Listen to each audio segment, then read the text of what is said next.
The Kennedy King Memorial Initiative invites the community to tour their new Cultural Visitor Center. It's a space dedicated to the memory and continued legacy of Dr. Martin Luther King Jr. and Senator Robert F. Kennedy. Joining us this morning, we have Representative Gregory Porter joining us today on Daybreak. We thank you so much for being here. Our pleasure being here.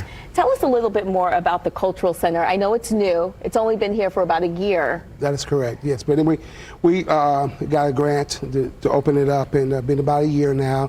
And we've had a lot of programming out of that facility. Tomorrow it'll be open from 10 to 2. We opened about a year ago, because when we first went through it, hit COVID, then we had to wait. Okay. But we're very excited about what that space offers for us. That was, Martin Luther King had been around that area and that community. Robert Kennedy's been there. And the whole point is we want to create a space to help create and motivate younger leaders also. It's a place in which we can educate, motivate, and cultivate new leadership, as well as bring in history to the 21st century. And there are a lot of interactive exhibits. I visited there. There's a lot of things to see and do there. Right. It takes a snapshot over the years of black people in Indianapolis. And, we have utilized that space to create. We have programming with the Boys and Girls Club has been there, St. Florina Center, Wabash has been there with students to try to do history. It's very interactive. It talks about where we are from the early 1900s to now.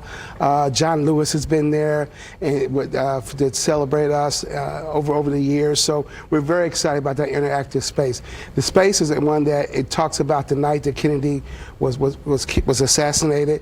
It talks about what happened throughout this country, and I think it is important because people, as history goes on, people forget about history, or people try to recreate history. And that facility is a place where our community leaders from the 1960s to now have created, and it's factual history. It's not alternative facts. And here at Wish TV, we are very proud of the video that night of Robert F. Kennedy, the night that Martin Luther King Jr. was shot. Can you tell us a little bit about that and what people would see when they see that video there? When you see that video, at that night, Robert F. Kennedy was running for president of the United States. And at that time, he had gone to Notre Dame and Ball State and was coming to Indianapolis to have a rally at 17th and Broadway.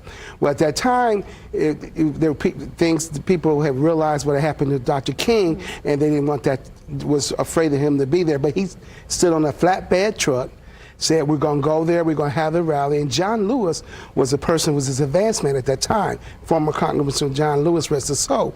He was the front person. And so they sat there and he made the announcement to that crowd that night what happened to Dr. Martin Luther King. And with that happening, there was a sense of eeriness, but yet it was calm because the speech that he had, he just spoke from his heart. I talked about not to have a community that's divisive and working together and loving and taking care of each other. And that helped keep Indianapolis relatively calm. Well, that video right there is exclusive to Wish TV. We were the only TV station that was there that night. That is video that you can actually see at the Cultural Center. We will get the information on our website. I know it's open for free tomorrow from 10 until 2. It's the people's house. And so we want you guys to be able to visit that. There's some more information right there on your screen. The Cultural Visitor Center open tomorrow on Martin Luther King Jr. Day from 10 until 2.